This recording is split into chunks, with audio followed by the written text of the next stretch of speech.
Welcome friends. আজকে আমাদের রাজ্যের মাননীয় মুখ্যমন্ত্রী সুপ্রিম কোর্টের নির্দেশে বকেয়া মহার্ঘ ভাতা, সপ্তম বেতন কমিশন এবং 20% যে রানিং দিয়ে যেটা ঘোষণা করা হয়েছে সেই নিয়ে কিছু বক্তব্য রেখেছেন, সেটাই আমি আলোচনা করব।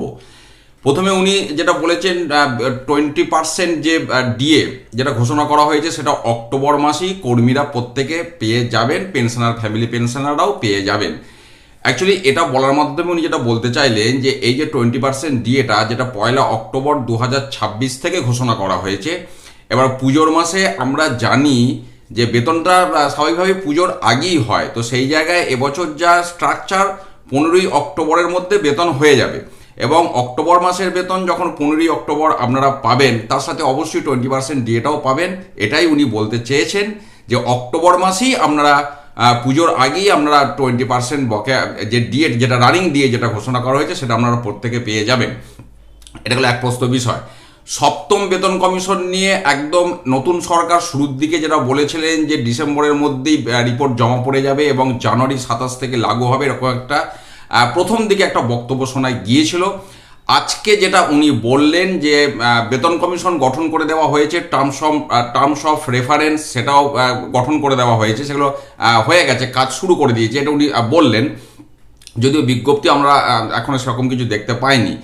এবং উনি যেটা বললেন যে অন্তত 6 মাস তো সময় লাগবেই, সেই জায়গায় এই যে ফিনান্সিয়াল ইয়ার অর্থাৎ যেটা চলছে রানিং যে ফিনান্সিয়াল ইয়ার 26-27 যেটা শেষ হবে আগামী 31শে মার্চ 2027, তো তার আগেই উনি চেষ্টা করবেন বেতন কমিশন লাগু করে দেওয়ার, অর্থাৎ 2027 সালের মার্চ মাস নাগাদ উনি চেষ্টা করবেন বেতন কমিশন, সপ্তম বেতন কমিশন পশ্চিমবঙ্গে চালু করে দেবার। এবার এই চেষ্টা বা বেতন কমিশন কতটা দ্রুত রিপোর্ট জমা দেবে সব কিছুর উপর বিষয়টা কিন্তু দাঁড়িয়ে রয়েছে। সুপ্রিম কোর্টের বকেয়া মহার্ঘ ভাতার প্রসঙ্গে বলতে গিয়ে উনি যেটা বললেন যে আগের সরকার কিছুটা বকেয়া মিটিয়ে দিয়ে গেছে, বাকিটা আমরা অনেকটা এগিয়ে দিয়েছি এবং এই পুরো ব্যাপারটাই উনি কিন্তু রাজ্য সরকারের যারা সরাসরি কর্মী তাদের জন্য কিন্তু বক্তব্যটা রেখেছেন।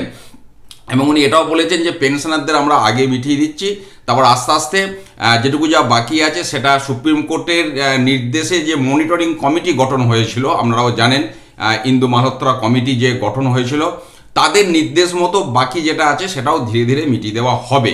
কিন্তু সবটাই উনি বলেছেন রাজ্য সরকারের যারা সরাসরি কর্মী তাদের জন্য বা পেনশনার ফ্যামিলি পেনশনার যারা রাজ্য সরকারি কর্মী থেকে ফ্যামিলি পেনশনার বা পেনশনার হয়েছেন। কিন্তু গ্র্যান্টিনেট কর্মীদের বিষয়ে কিন্তু কোনো কথা উনি বললেন না, অর্থাৎ গ্র্যান্টিনেট কর্মী যার মধ্যে শিক্ষাকর্মী প্রত্যেকেই আছেন, অন্যান্য বিভিন্ন ডিপার্টমেন্টের কর্মী এবং পেনশনার ফ্যামিলি পেনশনাররা আছেন, তাদের বিষয়ে কি অবস্থান সরকারের এখনো পর্যন্ত কি ভিউ সেই নিয়ে কিন্তু কোনো কিছু বলতে ওনাকে শুনলাম না।